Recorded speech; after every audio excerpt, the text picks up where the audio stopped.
When did we start perceiving putting a lot of effort into something as somehow embarrassing? Once you start paying attention, you'll see this narrative everywhere. We're told the right romantic relationship is meant to feel easy. You don't want to be that person always working on their relationship. Friendships are meant to be low maintenance.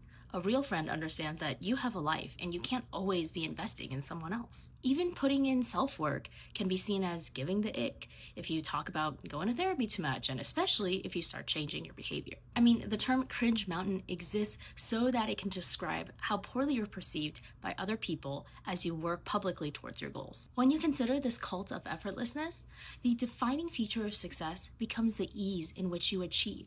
We hold ourselves to this impossible standards where we have everything, but nobody's ever seen us sweat for it. So what's the point of all of this? Well, my take is that it feeds perfectly into consumption culture. If being seen visibly struggling is shameful, then we must find magical ways to progress all by our lonesome. But if we're also keeping up a front that everything is easy, we can't share our real experiences or ask for help because that would expose us as a fraud. The more widespread these fronts are, the more convinced we become that everyone else has figured out some secret and therefore there's something inherently wrong with us. So to stop these feelings of discomfort and inadequacy, we desperately seek situations where we feel in control of our success. And there's no easier way to feel successful than being a consumer. Consumption offers something that effort cannot.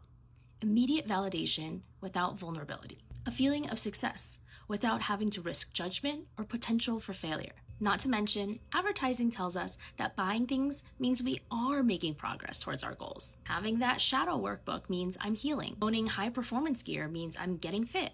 Just look at the entire industry of biohacking supplements. What were very normal feelings of frustration and self-consciousness as part of the growth process have been hijacked by companies selling us false shortcuts that having the right things equal doing the work. So if we haven't achieved something we want, instead of looking within, we frantically look around us to see what we can buy that will fix the problem. Whether this cult of effortlessness was intentionally manufactured or just conveniently exploited, the effect is the same.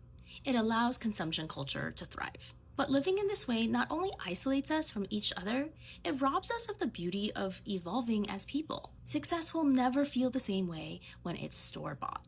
In a society so focused on consumption, we're not just losing the dollars buying the things we don't need, but the internal resilience that comes from working through conflicts and challenges as our messy and imperfect selves.